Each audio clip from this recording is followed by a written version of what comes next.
David Murathe has come out to clarify what Uhuru Kenyatta meant by the traitor's remarks. And this is in response to some remarks made by the majority leader in the National Assembly, Kimani Ichung'wah, who claimed that Uhuru Kenyatta was targeting Raila Odinga. Murathe, Uhuru did not target Raila with the traitor remarks. Jubilee Party Vice Chairperson David Murathe has clarified that former President Uhuru Kenyatta's traitor jibe targeted his ex-allies who abandoned him to work with his political friend turned rival, President William Ruto. So Murathe is making that clarification that Uhuru was not targeting Raila Odinga, but he was targeting those who were in the government who abandoned him to work with William Ruto. And that is in response to some remarks Kimani Ichung'wah made earlier. National Assembly Majority Leader Kimani Ichung'wah has told off former President Uhuru Kenyatta over politics of betrayal remarks. Ichung'wah claimed that Uhuru feels betrayed by Azimio leader Raila Odinga. And then the story continues. For those who are claiming that Baba Raila betrayed them, they should not mock him. Raila has just realized that the government of President Ruto has lowered the cost of living and revived the economy, Ichung'wah said. Kimani Ichung'wah made those remarks immediately after Uhuru had claimed that there were some traitors. So that has forced David Murathe to clarify things. I want to put all this into perspective for Kenyans to understand what's going on behind the scenes. If you are watching us but you have not yet subscribed, subscribe, give this video a like. Let's proceed. What's happening here, ladies and gentlemen? Let's have a look at the remarks by Kimani Ichung'wah once more. For those who are claiming that Baba Raila betrayed them, they should not mock him. Raila has just realized that the government of President Ruto has lowered the cost of living and revived the economy, Ichung'wah said. So Ichung'wah is saying Raila has just realized that Ruto has lowered the cost of living and revived the economy. Between Kimani Ichung'wah and the remarks Uhuru made, who is mocking Raila Odinga, it's very clear Kimani Ichung'wah is mocking Raila Odinga by claiming that Raila has realized Ruto has lowered the economy. As late as of last week, the ODM party held a press briefing where they called upon the government to lower the cost of living. So as it is right now, the ODM party still believes William Ruto has failed to lower the cost of living. And now that brings us to the big question: why is Kimani Ichung'wah calling upon Uhuru Kenyatta to support Raila's AU candidature? And why is Kimani Ichung'wah also saying that Uhuru was targeting Raila Odinga? All that is meant to hoodwink and to confuse Azimio supporters into believing that there is a split between Uhuru Kenyatta and Raila Odinga, and also to convince some politically naive Kenyans into believing that Raila Odinga now supports Ruto's government. It's just meant to confuse Kenyans and more so Azimio supporters.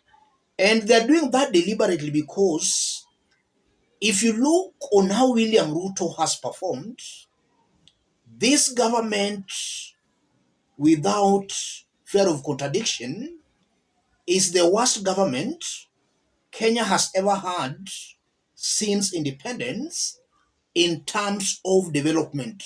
This one is the worst, even worse off than Moi's government. This one is the worst. Kenyans are being taxed more in this government more than in any other government Kenya has ever had. This is the most tribalistic, corrupt government in the history of Kenya. Ruto and his team, they know the ground is very hostile to them, and they still see Uhuru Kenyatta as a big threat to their political careers. If you look at the mountain vote, Ruto got about, out of all the votes Ruto got, the mountain vote accounted for around 48%. That mountain vote is currently at stake, courtesy to Uhuru Kenyatta and the failure by William Ruto's government to perform. So they see Uhuru Kenyatta as a person who can easily snatch that vote away from them. And that's why this government is fighting Uhuru Kenyatta. And they are also fighting Uhuru Kenyatta because Uhuru Kenyatta has failed or has refused to join and to support Kenya Kwanza.